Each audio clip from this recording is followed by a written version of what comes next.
Hello everyone, আসসালামু আলাইকুম। চলে এসেছি আবারও কিছু কিচেন টিপস নিয়ে, যেগুলো তোমাদের কাজকে তো সহজ করবে, সেই সাথে রান্নাঘরকে টিপটপ ক্লিন রাখার পাশাপাশি অনেক অপচয় থেকেও তোমরা বাঁচতে পারবে। তো এইরকম ধরনের টিপস দেখতে হলে আমার চ্যানেলটিকে সাবস্ক্রাইব করে নাও। তাহলে চলো আর বেশি বক বক না করে আজকের ভিডিওটা শুরু করা যাক।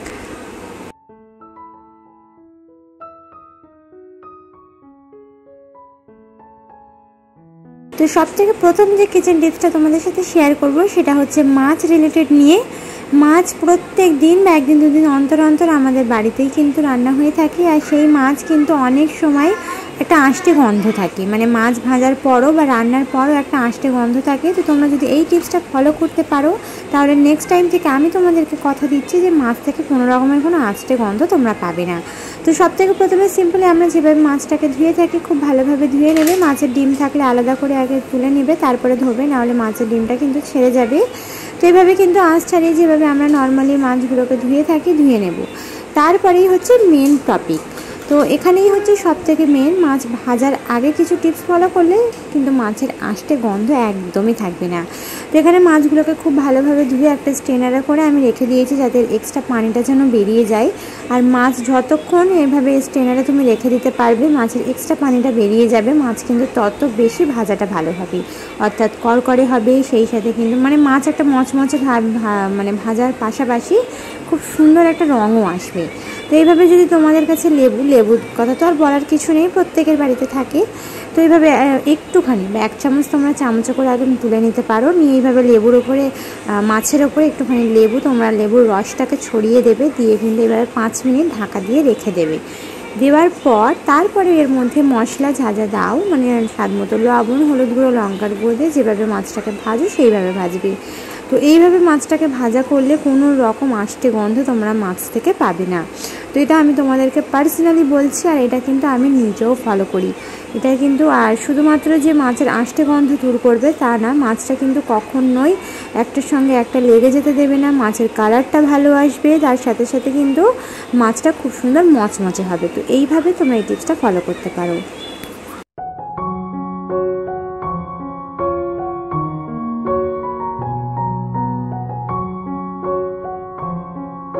তো পরের টিপসটা হচ্ছে চাল রিলেটেড নিয়ে। আমরা যখন বাজার থেকে চাল কিনে নিয়ে আসি, এখন কিন্তু অনেক পরিমাণে ভেজাল জিনিস তৈরি হয়ে গেছে, ভেজাল প্লাস্টিকের চালও নাকি উঠেছে, কথাতে শোনা যায়। তো সেই প্লাস্টিক চাল নাকি মানে আসল চাল, সেটা বুঝবে কি করে, সেটা বোঝার জন্য একটা টেকনিক চলে এসেছি। তো গ্যাস ওভেনটাকে একদম লো ফ্লেমে চালিয়ে দেবে। তার আগে কিন্তু এইভাবে কিন্তু কিছু চাল গ্যাসের ওপরে রেখে দেবে, দিয়ে তারপরে গ্যাসটাকে জ্বালিয়ে চালগুলোকে পুড়িয়ে নেবে। পুড়িয়ে নেওয়ার পর তোমরা গন্ধ তো স্মেল তো পাবে, যদি প্লাস্টিক পোড়া, ঠিক প্লাস্টিক পোড়ার একটা স্মেল আমরা পাই না, যদি এরকম ধরনের কোনো স্মেল পাও তাহলে মনে করবে চালটা প্লাস্টিকের। আর যদি তোমরা ঠিক নর্মালি যেভাবে খাবার দাবার পুড়ে যাওয়ার গন্ধ পাও তাহলে বুঝবে এটা কিন্তু আসল চাল।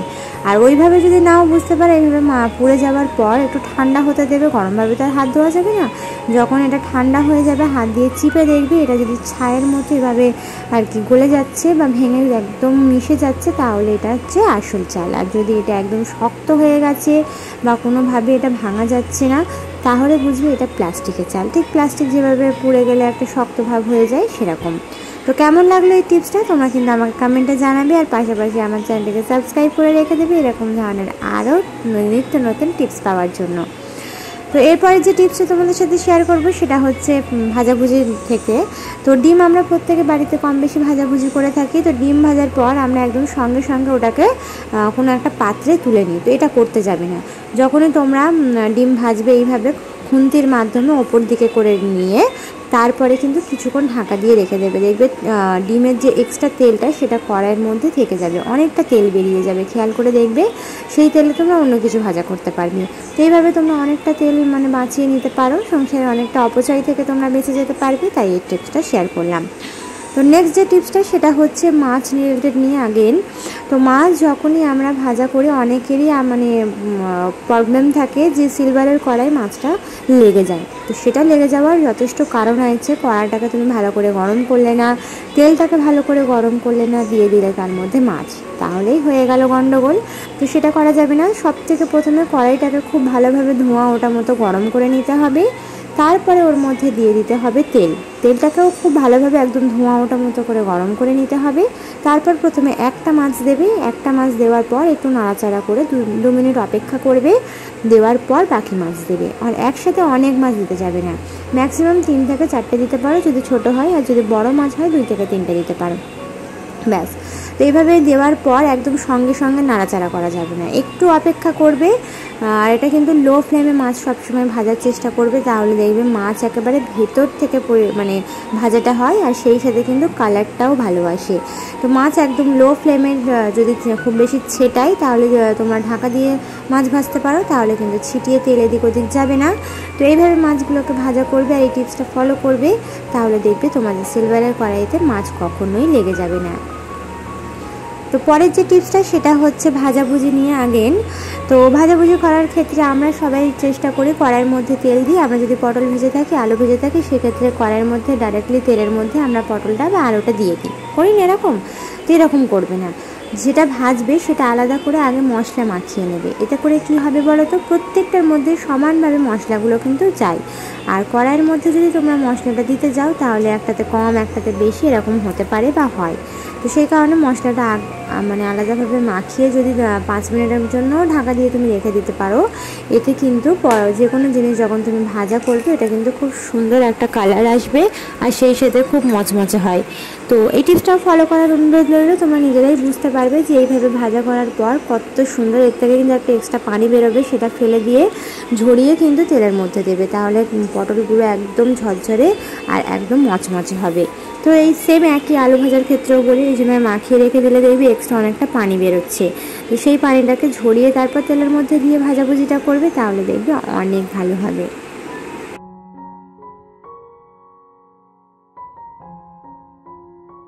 তো আমার প্রত্যেক দিনের যে টিপসগুলো তোমাদের সাথে শেয়ার করছি, সেই টিপসগুলো যদি তোমাদের একটুও ভালো লেগে থাকে তাহলে আমার অবশ্যই এই ভিডিওতে একটা লাইক করে দেওয়ার অনুরোধ রইল। তাহলে কি হবে বলো তো, আমার এই ভিডিওগুলো আরও অনেক দিদি বোনেদের কাছে পৌঁছে যাবে, তাহলে তারাও কিন্তু এই টিপসগুলো জেনে নিতে পারবে। তো এই দৈনন্দিন জীবনের আমাদের রান্নাঘরেরই প্রত্যেক দিনের বেশি কাজ, আর সেই কাজের মাধ্যমে কিছু টিপস ফলো করলে সেই কাজগুলো অনেক সহজ হওয়ার পাশাপাশি অনেক অপচয় থেকে বেঁচে যাওয়া।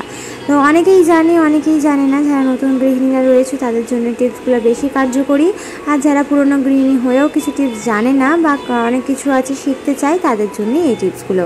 তো যাই হোক, এইভাবে কিন্তু ঢাকা দিয়ে দিয়ে লো মিডিয়াম ফ্লেমে ভাজাভুজি করলে ভাজাভুজিগুলো খুব সুন্দর হয়। তো আলুর ক্ষেত্রেও আমি সেম একই দেখানোর চেষ্টা করলাম, যে এইভাবে মশলা মাখিয়ে নিয়ে ঢাকা দিয়ে কিছুক্ষণ রেখে তারপরে ভাজাভুজিটা করলে খুব সুন্দর হয়।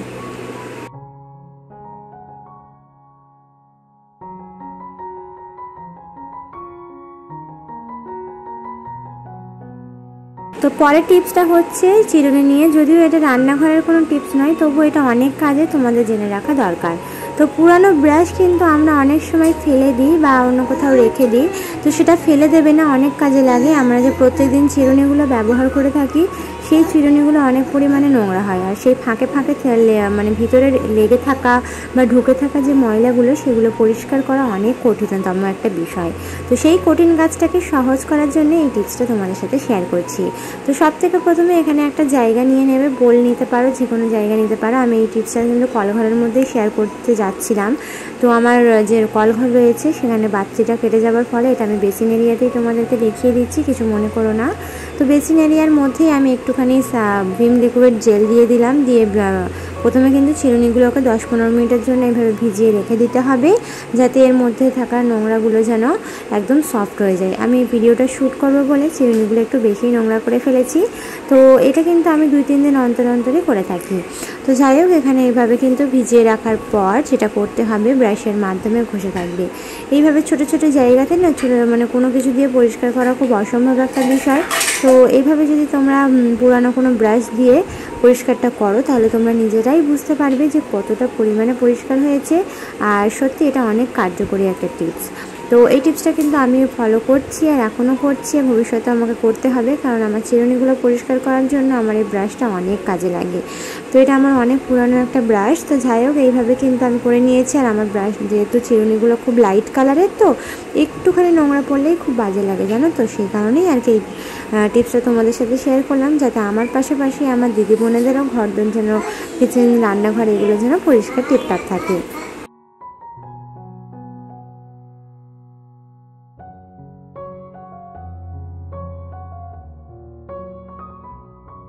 এই তো সবগুলো চিরুনি আমি ঘষে পরিষ্কার করে নিয়ে ধুয়ে নিয়ে তোমাদেরকে দেখাচ্ছি। দেখো কতটা পরিমাণে পরিষ্কার হয়েছে চিরুনিগুলো, আর আগে কেমন ছিল আর এখন কেমন হয়েছে। মানে এর থেকে ভালো আর কি ব্রাশ দিয়ে পরিষ্কার করার মতো তুমি অন্য কিছু পাবে না এই চিরুনি পরিষ্কার করার জন্য। তো এই টিপসটা অবশ্যই একবার নেক্সট টাইম তোমরা ফলো করতে পারো, তোমাদের অনেক কাজে আসবে।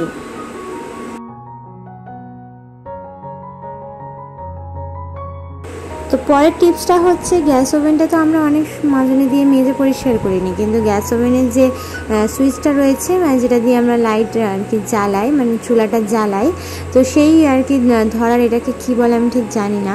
তো এর যে সাইডগুলোতে তোমরা একটু লক্ষ্য করে দেখবে তোমাদের গ্যাস ওভেনেরও খুব বেশি কালো না হলেও হালকা কিন্তু কালচে ভাব পড়ে যায়, যেহেতু এটাতে আমরা তেল মশলা হাতের মাধ্যমে নিয়েই আগুনটা জ্বালিয়ে ফেলি, চুলাটা জ্বালাই। তো সে কারণে এর মধ্যে অনেকটা পরিমাণে নোংরা জমে, আর এটা ক্লিন করা অনেক একটা সমস্যাজনক বিষয়, কারণ এটা কর্নার টাইপ তো এটা দিয়ে কিন্তু খুব পরিষ্কার করা যায় না।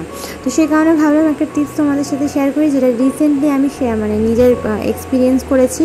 তো এইভাবে ট্যাবলেটের যে পাতাগুলো হয়ে থাকে যেগুলো আর আমাদের কোনো কাজেই আসে না, মানে ফেলে দিতে হয়, তো সেই ফেলে দেওয়া জিনিস দিয়েই কিন্তু আজকের এই টিপসটা তোমাদের সাথে শেয়ার করছি। এইভাবে কিন্তু গ্যাস ওভেনের এই জায়গাটা একটু হালকা করে ঘষে নেবে, দেখবে ভিতরে যে নোংরাটা আছে এমনিতেই বেরিয়ে যাচ্ছে। তারপর একটা শুকনো কাপড় দিয়ে পরিষ্কার করে নেবে, দেখবে কত পরিমাণে পরিষ্কার হয়ে গেছে। তো রান্নাঘরের এমন কিছু জায়গা রয়েছে যেখানে আমাদের চোখ না গেলেও তোমরা যদি লক্ষ্য করে দেখো তাহলে অনেক বেশি নোংরা। তো সেই কারণে তোমাদের সাথে এই টিপসগুলো শেয়ার করা, যাতে তোমাদের চোখগুলো সব জায়গাতেই যায় আর সব জায়গাটাই যেন টিপটপ ক্লিন থাকে। তো সে কারণে ভাবলাম এই টিপসটা তোমাদের সাথে শেয়ার করলে তোমাদের অনেকটা হেল্পফুল হবে। তো নেক্সট টাইম তোমরা অবশ্যই এবার এই জিনিসটা আর কি ফলো করে দেখতে পারো।